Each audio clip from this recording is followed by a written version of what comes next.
میں ہوں آپ کی ہوسٹ طلحہ۔ آج میں آپ کے لیے ناول قید عشق لائی ہوں جس کو تحریر کیا ہے یمن ایوا نے۔ اگر آپ اس چینل پر نئے ہیں تو چینل کو لائک سبسکرائب کریں اور بیل آئیکن کا بٹن دبا دیں۔ اب بڑھتے ہیں ناول کی طرف۔ تمہارے پاس کوئی شریفانہ ڈریسنگ نہیں؟ ہر وقت جینز، بچوں والے فراک اور ٹراؤزر شرٹ پہنے رکھتی ہو۔ اس کو سینڈوچ پکڑاتے ہوئے تنزیل لہجے میں کہا۔ وہ ڈھٹائی سے لپی میں سر ہلا گئی۔ پیٹ پوجا کر کے ایک ہی سانس میں دودھ پی کر مگ ٹرے میں رکھ دیا۔ عیسیٰ کو حیرت ہوتی تھی وہ اتنا دودھ کیسے پی لیتی ہے۔ وہ فارغ ہوتی ہی وہاں سے اٹھتی بیڈ پر جا کر لیٹی۔ اس کی ہوڈی سے سر کور کیا اور بلینکٹ اوڑھ لیا۔ ہوڈی نہ وہ واپس کر رہی تھی نہ عیسیٰ نے مانگنا مناسب سمجھا۔ سر جھٹک کر ٹرے اٹھایا اور باہر نکل گیا۔ دروازہ اچھے سے بند کرتا وہ بھی اپنے روم میں جا کر سکون سے سو گیا تھا۔ ابھی کہیں جا کر پوروا پر غصہ قدرے کم ہوا تھا۔ اس کے بخار نے عیسیٰ کو نرم کر دیا تھا۔ اب جانے یہ نرمی اور دوستانہ رویہ کب تک رہنے والا تھا۔ تم شادی شدہ تھے عیسیٰ خان، تم نے یہ بات مجھ سے چھپائی۔ تم نے کہا وہ کزن ہے تمہاری۔ عائرہ یونی میں سامنے ہوتے ہی اس تک پہنچتی، صدمے سے چیخ کر بولتی عیسیٰ کو ٹٹکا گئی۔ تم سے کس نے کہا ایسا؟ کس نے بتایا؟ وہ حیران ہوا۔ یہ بات تو اس نے حسن اور احمد تک کو نہیں بتائی تھی کیونکہ اسے یہ رشتہ رکھنا ہی نہیں تھا۔ تمہاری بیوی نے عیسیٰ خان، اس نے بتایا وہ تمہارے نکاح میں ہے، اس نے بتایا تم کزن نہیں اس کے۔ تم بھی وہی عام مرد نکلے نا، ایک بیوی گھر پر ہے، باہر بھی ایک کے ساتھ مزے کر لیے۔ عائرہ ڈپریشن نے ہوڈیاں خراب کیے بری طرح چیخ رہی تھی۔ ارد گرد سب اسٹوڈنٹس رک کر تماشا دیکھنے لگے۔ عیسیٰ خان میرڈ ہے، یہ میرڈ تھا، بتایا ہی نہیں، سب حیرت سے بول رہے تھے۔ عیسیٰ نے لب بھینچ کر سرد نظروں سے عائرہ کو دیکھا۔ وہ رو رہی تھی۔ کتنے مزے کیے ہیں تمہارے ساتھ، میں پیچھے آیا تھا تمہارے؟ پوچھو یہاں، اور کس لڑکی کے پیچھے گیا ہوں؟ تم خود آئی تھی عائرہ شاہ۔ وہ پتھریلے لہجے میں بولتا بالکل اجنبی اور سرد مزاج انسان لگا تھا۔ ارد گرد ہوتی چہمگوئیاں تھم سی گئی تھیں۔ میں ہی پیچھے آئی تھی، ہاں میں نے اظہار کیا تھا، تم انکار کر دیتے، کہہ دیتے شادی کر چکے ہو۔ تب جب میں تمہارے اپارٹمنٹ میں تھی وہ سامنے آئی تھی، تب کہہ دیتے تمہاری بیوی ہے۔ تم چھپا گئے کیونکہ تمہارے دل میں چوٹ تھا۔ بولو کیوں کہا تھا کزن ہے؟ عائرہ نے روتے ہوئے اس کی غلطی جتائی تھی۔ اسے صدمہ پہنچا تھا۔ وہ اس کے ساتھ رہا مگر اس کا نہیں تھا، وہ شادی شدہ تھا، کسی اور کا ہو چکا تھا اور وہ اس کے خواب دیکھتی رہ گئی تھی۔ صدمہ ہی صدمہ تھا، غصہ تھا کہ ابل ابل جا رہا تھا۔ عیسیٰ جبڑے بھینچے کھڑا رہا، جواب نہیں تھا کوئی۔ پوروا نے برا کیا تھا اس کے ساتھ، عائرہ بھی برا کر رہی تھی۔ وہ بھرے مجمع میں سوالیہ نشان بن گیا تھا۔ ہاں وہ دکھی ہے، سوال کرتی، اکیلے میں کر لیتی۔ تم چھپا گئے، چھپاتے ہی رہتے، وہ تمہارے ساتھ ہے، گھر میں ہے، گاڑی میں لیے پھرتے ہو۔ مجھ سے تو کہہ دیتے کہ میری جگہ نہیں کہیں، کہہ دیتے عائرہ شاہ ہمارے راستے الگ ہیں۔ ہاں میری جگہ کہاں بنتی تھی اتنی کم عمر اتنی حسین بیوی کے سامنے؟ کسی بھی عائرہ شاہ کی کیا اوقات؟ وہ ہچکیاں بھرتی روتی جا رہی تھی۔ پوروا کے ذکر پر عیسیٰ کی رگیں تن گئیں۔ میری بیوی کی بات دوبارہ یوں لوگوں کے سامنے مت کرنا عائرہ شاہ، تم جو بھی سمجھو میں تمہیں جواب دے نہیں۔ وہ عائرہ کے قریب ہوتا سرد لہجے میں تنبیہ کر گیا۔ وہ ساکت سی اسے دیکھ کر رہ گئی۔ پوروا کی طرفداری اس کا دماغ گھما گئی، تیش سے بھر گئی۔ تو میرا کیا؟ صرف تمہاری بیوی کی عزت ہے کیا؟ میرا مذاق بنایا، اس کا کیا جواب دو گے؟ بہت عزت دار بنتے ہو نا تم بھی انہی مردوں میں سے ہو جنہیں بس اپنے گھر کی عورتیں عزت دار لگتی ہیں، باقی سب ان کے لیے ایک کھلونا یا مذاق سے بڑھ کر کچھ نہیں۔ تم گھٹیا ہو عیسیٰ خان، تم نے میری محبت کا فائدہ اٹھایا، میرا مذاق بنایا ہے، کھیلو میرے ساتھ۔ وہ پوری شدت سے چیخی۔ آج اسے اپنی عزت کی پرواہ ہوئی، آج عزت نفس کا خیال بھی آ ہی گیا تھا۔ شور اور رش پر لیب سے نکلتے حسن اور احمد بھاگتے بھاگتے پہنچے تو ہوش اڑ گئے۔ عیسیٰ سرخ چہرہ لیے جبڑے بھینچے کھڑا تھا اور عائرہ چیخ رہی تھی۔ ارد گرد کھڑے لوگوں نے ان کی داستان مختصر بیان کرتے حسن اور احمد کا منہ کھول دیا تھا۔ عیسیٰ جھٹکے سے پلٹتا وہاں سے چلا گیا۔ عائرہ چیخ رہی تھی۔ احمد بھاگ کر عیسیٰ کے پیچھے گیا۔ گھٹیا مرد ہوتے ہو تم سب کے لیے لڑکیاں بس کھیل ہوتی ہیں، تم سب ایک جیسے ہو، تم بھی باقی سب جیسے نکلے عیسیٰ خان۔ عائرہ نے چیخ کر اپنی بھڑاس نکالی تو وہاں سے جاتا حسن رک کر غصے سے اس تک پہنچا۔ مرد کیا گھر میں جا کر تم عورتوں کو پکڑ کر لاتا ہے؟ مرد چیخ رہی ہے۔ اپنے بارے میں کیا خیال ہے؟ یونی میں یہاں باحجاب لڑکیاں بھی آتی ہیں میڈم، بہت سی لڑکیاں عزت سے آتی ہیں، ڈگری کمپلیٹ کرتی ہیں اور اسی عزت سے لوٹ جاتی ہیں، انہیں کوئی مرد کیوں نہیں کھلونا سمجھتا؟ تم خود اپنے ساتھ کھیلی ہو عائرہ شاہ، اس کے پیچھے تم گئی، اس کی طرف دوستی کا ہاتھ بھی تم نے بڑھایا۔ دوستی سے محبت کا سفر بھی تمہارا اپنا تھا، تم اسے ساتھ ساتھ گھسیٹتی رہی، تم نے ہر بار زبردستی کی، چاہے دوستی تھی چاہے محبت تھی۔ تب عزت نفس کہاں گھاس کھا رہی تھی؟ اس نے تو کبھی تمہارا ہاتھ تک نہیں پکڑا، پھر کس عزت کا رونا رو رہی ہو؟ اور اس نے جو بھی کیا اچھا کیا، تم جیسی لڑکیاں یہی ڈیزرو کرتی ہیں۔ پیچھے بھی لگ گئیں اور بھرے مجمع میں عدالت سجا کر اس پر الزام تراشی کر رہی ہو، اپنے گریبان میں جھانکو اور آئندہ عیسیٰ کے قریب بھی مت پھٹکنا۔ حسن تنفر سے بولنے پر آیا تو بولتا ہی چلا گیا۔ احمد لحاظ رکھ لیتا تھا مگر وہ حسن تھا، منہ پھٹ تھا، لڑکا تھا، چپ کیوں رہتا؟ دوست پر بات آئی تو پوری بات جاننے سے بھی پہلے اس کا دفاع کیا۔ اندھا نہیں تھا، جو دیکھا بیان کیا۔ عائرہ کو آئینہ دکھایا اور وہاں سے چلا گیا۔ عائرہ اپنی جگہ جم کر رہ گئی۔ مجمع چھٹنے لگا تھا۔ وہ کہہ رہی تھی عیسیٰ نے اس کا مذاق بنایا ہے، اور خود سب لوگوں میں اپنا تماشا بنا گئی تھی۔ کچھ ہی وقت ہوا تھا یونی میں وہ کپل مشہور ہوا تھا، اتنی جلدی نظر لگ گئی۔ پہلے سب نے عیسیٰ خان کو غلط کہا، اب عائرہ کو کہہ رہے تھے، اور کچھ دن تک سب بھول جاتے۔ دنیا ایسی ہی ہے، ہم اپنا تماشا خود نہ بنائیں تو شاید کوئی جان تک نہ پائے ہمارے اندر کیا جنگ چھڑی، کون ہارا کون جیتا۔ یہاں تو انسان اندر سے مر جائے کوئی نہ جان پائے۔ یہ تو پھر ایک محبت تھی، اور محبت بھی خود ساختہ، وقتی کشش سے بھری۔ اس محبت کو وہ خود تک رکھتی تو کچھ ہی عرصہ تک وہ پسندیدگی کی دھول میں پرانی ہو جاتی۔ اس محبت کو اس نے عیسیٰ پر تھوپا، اسے اس سے مانگا، ساتھ چلی مگر اعتبار نہیں کر پائی۔ محبت ہو جانا سب نہیں ہوتا، محبت کرنے کا ڈھنگ آنا چاہیے۔ محبت کرنے کا طریقہ کم لوگوں کو آتا ہے، وہ طریقہ اس سے نہیں آیا۔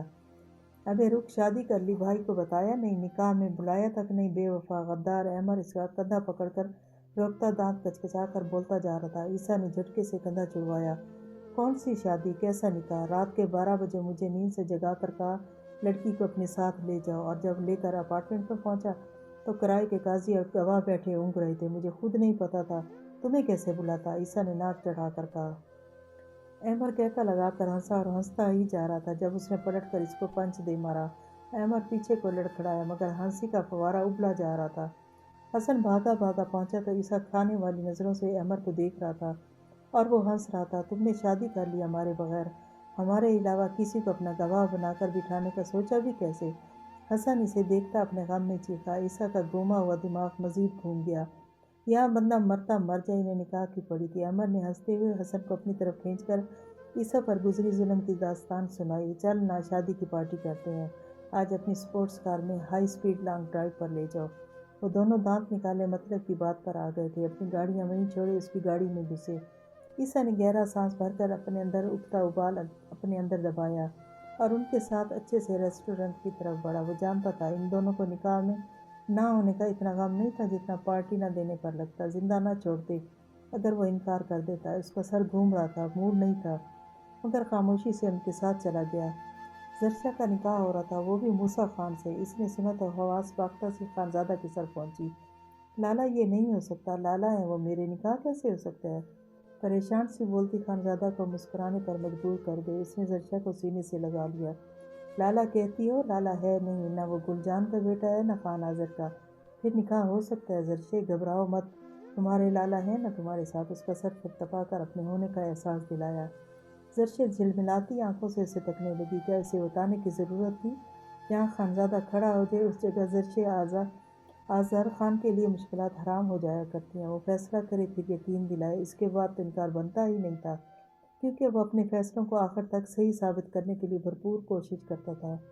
وہ سر جھکا گئی۔ ثنا بیگم نے موسیٰ کے لیے زرشے کا سنا تو سب کے درمیان صاف انکار کر گئی۔ خان زوار سر پکڑ گئی۔ یہاں مرد فیصلے کرتے ہیں، عورتیں نہیں۔ خان یوسف نے سرد لہجے میں جتایا تھا، یہ لڑکی میرے بیٹے کے قابل نہیں، یہ لڑکی۔ ثنا بیگم کے اگلے جملے سے بھی پہلے موسیٰ نے کھینچتا ہوا ایک طرف لے گیا۔ یہ سب کیا ہے موسیٰ؟ تمہیں منع کیا تھا نا، اس لڑکی کا نام کبھی مت لینا دوبارہ۔ تم اتنے عرصہ بعد پھر اسی سے نکاح کرنے اٹھ کھڑے ہوئے، وہ ناجائز۔ مورے، موسیٰ نے سختی سے ان کی بات کاٹی۔ میں اب 5 سال پہلے والا موسیٰ نہیں جس کے سامنے ایسی بات کر کے آپ چپ کروا دیں گی۔ گلجان نے قسم کھائی تھی نا، ان کے ساتھ کبھی کچھ غلط نہیں ہوا تھا۔ اگر گلجان نے کہہ دیا تو یہی سچ ہے کہ زرشے جائز اولاد ہے۔ اور آپ کو ایک بات بتاؤں، اگر وہ نہ بھی ہوتی جائز، مجھے قبول تھی اور ہے۔ میں تب صرف آپ کی وجہ سے چپ ہوا تھا، مجھے ڈر تھا آپ زرشے کو یہ طعنہ نہ دیں، آپ اسے ذلیل نہ کریں، مگر اب یہ ڈر نہیں۔ میں اس حویلی کے بغیر رہ سکتا ہوں، آپ کو میرے سر کی قسم۔ اگر کبھی آپ نے یہ جھوٹی بات زرشے یا کسی سے بھی کی تو میں ہمیشہ کے لیے آپ کو چھوڑ کر چلا جاؤں گا، موسیٰ نے اٹل لہجے میں کہا۔ ثنا بیگم ساکت کھڑی رہ گئیں۔ 5 سال پہلے ایسے ہی ایک روز موسیٰ ان کے پاس آیا تھا۔ وہ زرشے سے محبت کرتا تھا، اس نے ماں سے شیئر کیا تھا، اسے لگتا تھا وہ مان جائیں گی۔ ثنا بیگم نے انہی دنوں خان آزر کے منہ سے گلجان کے لیے یہ طعنہ سنا تھا۔ کہ زرشے گلجان کی ناجائز اولاد ہے۔ وہ تو زرشے کا سن کر ہی بھڑک اٹھی تھی۔ زرشے وہ ناجائز لڑکی کبھی میری بہو نہیں بنے گی۔ موسیٰ نے وجہ سن کر پھٹی پھٹی آنکھوں سے انہیں دیکھا تھا۔ یہ وجہ نہیں، گالی تھی۔ وہ کچھ دن چپ رہا مگر پھر گلجان کے پاس پہنچ گیا۔ ان سے پوچھا تو وہ رو پڑی، بچے میری بیٹی کو یہ گالی مت دو۔ ہاں، بہروز خان کے بیٹے نے گندی نظر رکھی تھی، اس نے غلط کوشش کی تھی مگر ناکام ہوا تھا۔ میں بھی باعزت ہوں، وہ بھی جائز ہے۔ سردار صاحب کو میرا یقین نہیں آئے گا کبھی، اس لیے خاموش رہتی ہوں۔ گلجان کے بولنے پر ہی وہ یقین کر گیا تھا۔ ثنا بیگم کے سامنے گلجان نے قسم کھائی تھی مگر انہیں یقین نہیں آنا تھا، نہیں آیا۔ موسیٰ اسی شرط پر چپ ہوا کہ ثنا بیگم دوبارہ کبھی یہ بات نہیں کریں گی۔ اس نے اپنی محبت اپنے اندر دبا کر آمنہ سے شادی کر لی، جس شادی کو وہ اچھے سے چلا بھی نہیں پایا۔ وہ جس کا ظرف اپنی محبت کے لیے اتنا بڑا تھا کہ اگر وہ ناجائز ہوتی تب بھی اپنانے کو تیار تھا، وہ اپنی بیوی کے ماضی کو معاف نہیں کر پایا تھا، کیونکہ محبت کہیں نہیں تھی، صرف کمپرومائز تھا۔ آج 5 سال بعد وہ جانتا تھا خانزادہ نے رشتے کے لیے اس کا انتخاب کیا کیونکہ وہ ساری حقیقت سے واقف تھا۔ 5 سال پہلے جب وہ صرف ایک یونی اسٹوڈنٹ تھا، ماں کے سامنے ہار مان گیا، آج مضبوط مرد تھا، ان کو چپ کروا گیا۔ سب کے سادگی سے نکاح کر دیے گئے۔ زرشے بھائی کی بات پر چپ ہو گئی اور ثنا بیگم بیٹے کی دھمکی پر۔ خان آبیدی کی لڑکیاں محفوظ ہو گئیں۔ کھٹک فیملی کے بیٹے کی حالت نہیں سنبھلی۔ ایک خاندان جوان بیٹے کو موت کے دانے پر اٹکا دیکھ کر تڑپتا اس کی زندگی کی دعائیں کر رہا تھا۔ دوسرا خاندان بیٹیوں کو غلام بننے سے بچانے کی تیاریوں میں مگن تھا۔ گلجان خاموش خالی نظروں سے بیٹی کو تک رہی تھی۔ اس کی حفاظت کا جیسے انتظام کیا گیا تھا۔ ان کو دل سے خوشی تھی مگر دل میں ہوک سی اٹھی تھی کہ کاش ان کے بھائیوں نے بھی ایک بار کوشش کی ہوتی انہیں بچانے کی، اس جہنم میں بھیجنے سے بچانے کی۔ اس رسم سے وہ بھی واقف تھیں، بھائی کے حصے کی سزا بھی جھیل رہی تھیں مگر خانزادہ کی حرکت نے بتایا تھا بہنیں بھائیوں کے لیے قربانی کا بکرا نہیں ہوا کرتی، وہ یاور کے لیے لاکھ پریشان سہی۔ اس نے پہلے لڑکیوں کو محفوظ کیا تھا۔ اگر گھر کے کسی فرد نے سزا جھیلنی ہی ہے تو وہ کیوں نہیں، جس نے گناہ کیا ہے، وہ معصوم ذات کیوں جھیلے جو باہر کے معاملات تک سے بے خبر ہوتی ہے، صرف اس لیے کہ وہ بیٹی ہے، بس اتنا جرم۔ ان کی آنکھیں نم تھیں، لب مسکرا رہے تھے۔ ان کی بیٹی کا ماں جیسا نصیب نہیں ہوا تھا کیونکہ اس کے بھائی اس کے ماموں جیسے نہیں تھے۔ بنی کی رسم لینے والے بھی کٹھور ہیں مگر سنگ دل تو دینے والے بھی ہوتے ہیں۔ بیٹا قتل کر کے بھی محفوظ ہو جاتا ہے، بیٹی کو ناکردہ گناہ کی سزا میں زندہ دفن کر دیا جاتا ہے، پھر جو پیچھے رویا جائے تو کیا فائدہ۔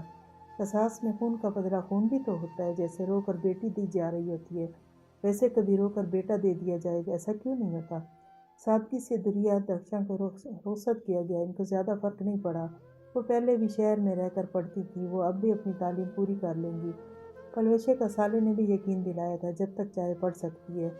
زرشے تو تھی ہی گھر میں، اپنے کمرے سے موسیٰ کے کمرے تک پہنچ گئی۔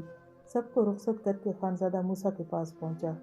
5 سال پہلے تم آئے تھے مجھ سے مدد مانگنے، میں نے انکار کیا تھا کیونکہ میری بہن کی ذات کو سوالیہ نشان بنایا گیا تھا۔ آج مجھے ضرورت پڑ گئی تھی، میں تم سے پوچھے بنا جانتا تھا کہ تم ہاں کرو گے۔ میں شرمندہ ہوں، خود غرضی دکھا رہا ہوں اور تم پریشان تھے کہ اس بار پھر وہ یہ سب نہ دہرایا جائے۔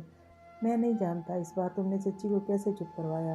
بس اسے ریکویسٹ سمجھنا موسیٰ، چچی کو کبھی زرشا سے ایسی کوئی بات کرنے مت دینا، ورنہ اس بار اس کا سامنا میں خود کروں گا اور میں صرف اپنی بہن کی ساتھ سمجھ کر بات کروں گا۔ خانزادہ نے اس کا کندھا تھپتھپایا، وہ ریکویسٹ کر رہا تھا مگر لہجہ وارننگ دیتا ہوا تھا۔ اس بار تمہیں سب معاف، تم حکم کرو بھی چلے گا۔ موسیٰ شرارتی لہجے میں بولتا ہنس پڑا۔ ہاں، میں پریشان ہوا تھا تمہارے فیصلہ سے، مجھے وہی ڈر لپیٹ میں لے گیا کہ مورے زرشا کی ذات پر کیچڑ اچھالیں گے، مگر پھر میں نے ہمت کی کیونکہ دوسری بار بزدلی کی وجہ سے اپنی محبت سے ہاتھ نہیں دھو سکتا تھا۔ اس بار جانے دیتا تو خود کو مار دیتا۔ موسیٰ جذباتی پن سے بولتا خانزادہ کے گلے لگا۔ وہ بولا تو نہیں مگر شکر گزار ہو رہا تھا اس کا، وہ بھائی سے زیادہ دوست تھے اور موسیٰ پر اس بار اس نے اپنی بہن کے حوالے سے یقین کر کے احسان ہی تو کیا تھا۔ خانزادہ اطمینان سے مسکرایا۔ پریان سب کے نکاح کے بعد پری ہو کر روم میں بیٹھی بار بار میرا کو کال ملانے کی کوشش کر رہی تھی۔ اٹھ کر سلائی ڈور کے پاس جا کر باہر تکنے لگی۔ ان دنوں وہ سیڑھیاں چڑھنے اترنے سے بھی پرہیز کر رہی تھی۔ روم کے بیک لان میں بھی سیڑھی اتر کر جاتی تھی۔ ایک بار پیر پھسلتے پھسلتے بچا اور اس کے بعد پریان نے توبہ کی تھی۔ اتنا نرم مزاج اور کیئرنگ حدیر اس معاملہ میں جیسے سختی سے وارن کر گیا تھا۔ پریان واقعی ڈرنے لگی تھی۔ ملازمہ کی مدد سے صبح ہی نیچے جاتی، سب کے ساتھ بیٹھتی، ریسٹ کرنا ہوتا تو گلجان کے روم میں کر لیتی تھی۔ اس نے گہرا سانس بھر کر دوبارہ سے میرا کو کال ملائی، وہ کال کاٹ رہی تھی۔ وہ فکرمندی سے ٹہلتی جا رہی تھی جب ریما کی کال آئی۔ اس نے پھرتی سے کال اٹینڈ کی۔ ریما، کچھ پتہ چلا کیا میرا کہ لالا ٹھیک ہوئے؟ اس نے بےتابی سے پوچھا، لہجے میں فکر ہی فکر تھی۔ میں کنٹیکٹ میں ہوں، وہ کہہ رہی ہے ڈاکٹرز ابھی بھی کوئی جواب نہیں دے رہے، بس دعا کرو۔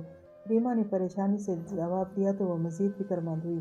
کیا تمہیں پتہ چلا منال کے بابا اور دادا کو پولیس نے اریسٹ کیا ہے؟ کافی کیسز ہیں ان پر۔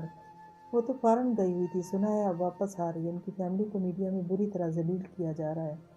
ریما نے دوست کا سوچ کر اداسی سے بتایا۔ فریحان کی آنکھیں پھیل گئیں۔ ہر طرف سے سب لپیٹ میں آئے ہوئے تھے، جو بھی تھا دوستی رہی تھی۔ وہ بھی پریشان ہو گئی۔ ریما سے کال پر بات کر کے وہ چینج کرتی بستر پر لیٹ گئی۔ خلاف توقع خانزادہ آج روم میں جلدی آ گیا تھا۔ چینج کر کے آیا تو فریحان جانے کن سوچوں میں مبتلا تھی۔ اس پر لحاف سیٹ کرتا قریب کر گیا۔ کیا بات ہے، کیا سوچ رہی ہے؟ نرمی سے اس کا گال سہلایا۔ اب اس کے گال کافی پھولے پھولے سے لگتے تھے۔ اس کے سوال پر چونک کر اسے دیکھنے لگی۔ پریشان ہوں میں، صرف آپ سب کی فکر نہیں کرتے، میں بھی ایسی ہی ہوں۔ اس کے نخرے سے ناک چڑھا کر بولے گئے جملے پر وہ بے ساختہ ہنس پڑا۔ اس نے کہا تھا مجھے پہچانو۔ وہ صرف پہچان نہیں رہی تھی، اس جیسی بننے کی کوشش کر رہی تھی۔ اوہ میری چھوٹی سی وائف اپنے سائز سے بڑی فکریں پال رہی ہے۔ وہ ہنس کر اسے سینے سے لگا گیا۔ فریحان اس کے جملے پر صدمے میں آ گئی۔ کون چھوٹا ہے؟ پہلے خانی موری کو یہ صدمہ ہے، آج آپ نے بھی جتا دیا۔ وہ منہ بنا کر اس کے سینے پر مکے مارتی دور ہوئی۔ اس کے خانی موری کہنے پر خانزادہ چونکا، یعنی دوستی ہو گئی تھی ساس بہو میں۔ وہ مسکرا کر فریحان کے نخرے دیکھ رہا تھا۔ میں نے تو خوشی سے جتایا، کہتے ہیں مصیبت جتنی چھوٹی ہو اتنا اچھا ہوتا ہے۔ وہ ہنسی دبانے کے چکر میں سرخ ہو رہا تھا۔ فریحان کو تنگ کر کے جو سکون ملتا تھا شاید دنیا کی کسی دوا میں نہ ہو۔ مصیبت کون ہے؟ آپ اور آپ کی حویلی والے، خود چلتی پھرتی مصیبتیں ہیں۔ یہ جو ساری دنیا کا سکون غارت کیا ہوا ہے، اس کا کیا؟ فریحان نے لڑاکا عورتوں کی طرح اسے جواب دیا۔ وہ کھل کر ہنسا۔ اچھا چھوڑو، پھر تو ایک جیسے ہیں ہم۔ تو میرے لیے مصیبت، میں باقی سب کے لیے مصیبت۔ اسے کھینچ کر سینے سے لگاتا سلجھو انداز میں بولا، آنکھوں میں شرارت تھی۔ فریحان اسے خفگی سے دیکھنے لگی۔ وہ مسکرا کر اس کے چہرے پر جھکا۔ اس کی ناراضگی اور شکووں کو اپنے لمس سے دور کرتا اسے سب فکریں بھلا گیا تھا۔ وہ اس کا لمس، اس کی قربت، دنیا کے جمیلوں میں خوشی کے وہ لمحات تھے جنہیں زندگی کے قیمتی لمحات میں رک رک کر چنا جائے، سمیٹا جائے اور سنبھال کر رکھا جائے تب بھی کم لگے۔ وہ نشہ تھی اور خانزادہ حدید اس نشے کا بری طرح عادی ہوتا جا رہا تھا، ہر دن پہلے سے زیادہ۔ زرشا سادہ لباس میں بیٹھی، لمبے بالوں کا جوڑا بنائے کنفیوز سی انگلیاں چٹکاتی صوفے پر بیٹھی تھی۔ موسیٰ آیا تو ایک نظر اسے دیکھتا چینجنگ روم میں چلا گیا۔ جانتا تھا اس کے لیے موسیٰ سے شادی اچانک فیصلہ ہے۔ اسے مل گئی تھی اتنا بہت تھا۔ چینج کر کے آیا تو وہ ابھی تک ویسے ہی بیٹھی تھی۔ آ کر سو جاؤ، یا آج رات وہیں بیٹھ کر سوچ بچار کرنے کا ارادہ ہے؟ وہ نارمل لہجے میں بولتا بستر سیٹ کرتا لیٹ رہا تھا۔ زرشا منہ کھولے اسے دیکھ رہی تھی۔ وہ اتنا نارمل کیوں تھا؟ زرشا کے مطابق تو اسے اس اچانک شادی پر غصہ ہو کر کمرے میں آ کر چیزیں پٹک پٹک کر زرشا کو گھورنا لڑنا چاہیے تھا۔ زرشا میں سو گیا اور پھر تم نے اٹھ کر شور کیا تو میری نیند خراب ہوگی۔ سو جاؤ، کیا مسئلہ ہے؟ وہ لیٹا ہوا اٹھ کر ایسے بول رہا تھا جیسے بہت دوستی ہو۔ زرشا تو جھٹکے پر جھٹکا کھا رہی تھی۔ میں کہاں؟ وہ بوکھلا کر بولتی صوفے پر نظر گھمانے لگی۔ اس کا ارادہ سمجھ کر موسیٰ مسکرایا۔ اس کی گھبرائی ہوئی حالت مزہ دے رہی تھی۔ یہاں آ جاؤ، یقین کرو نہیں کھاؤں گا تمہیں۔ وہ بیڈ کی دوسری طرف سائڈ کا اشارہ دے کر دوستانہ لہجے میں بولا۔ زرشا مزید گھبرا گئی۔ کل تک وہ لالا تھا جسے بس چھپ چھپ کر ہی دیکھتی تھی، بات تک کرنے کی ہمت نہیں تھی۔ آج اسے نہایت قریبی رشتہ بن گیا تھا۔ اس کا یوں بات کرنا بھی زرشا کو گھبراہٹ میں مبتلا کر رہا تھا۔ آپ کے ساتھ کیسے؟ وہ ہنسی ہوئی۔ مصیبت میں انسان پھنسے اور وہ بھی بالکل اچانک، تب کیسی حالت ہوتی ہے؟ کوئی زرشا سے پوچھتا۔ جو اوٹ پٹانگ سوال کرتی خود بھی شرمندہ ہو رہی تھی۔ جیسے نکاح کیا ہے، روم میں آئی بات کر رہی ہے، ویسے آ کر سو بھی جاؤ۔ وہ مسکراہٹ دبا کر بولتا، جان بوجھ کر اسے مزید گھبرانے پر مجبور کر رہا تھا۔ وہ لب کچلتی، پہلو بدلتی، ابھی کچھ بولتی کہ وہ سر پر پہنچتا، اس کی کلائی تھام کر اٹھاتا، بیڈ کی طرف بڑھا۔ زرشا بری طرح سے پٹائی۔ لیٹو اور اب سو جاؤ، رات سونے کے لیے بنی ہے، باقی سوچ بچار، حیرت، گھبراہٹ صبح کر لینا۔ اسے وہاں لٹا کر سکون سے بولتا، اس پر لحاف ڈال گیا۔ زرشا آنکھیں نیچے سمٹ کر سوتی اچھے بچوں کی طرح اس کی بات مان گئی۔ وہ کروٹ بدل کر سوتا بن گیا تاکہ وہ آرام سے سو سکے۔ زرشا چور نظروں سے اس کی پشت تکتی جا رہی تھی۔ گھبرائے ہوئے پریشان دل کو ڈھارس سی ملی تھی۔ وہ تو کافی اچھا انسان رہا تھا۔ وہ تو سوچ سوچ کر خام خواہ پاگل ہوتی رہی تھی۔ نرم سی مسکان لبوں پر سجائے وہ سو گئی۔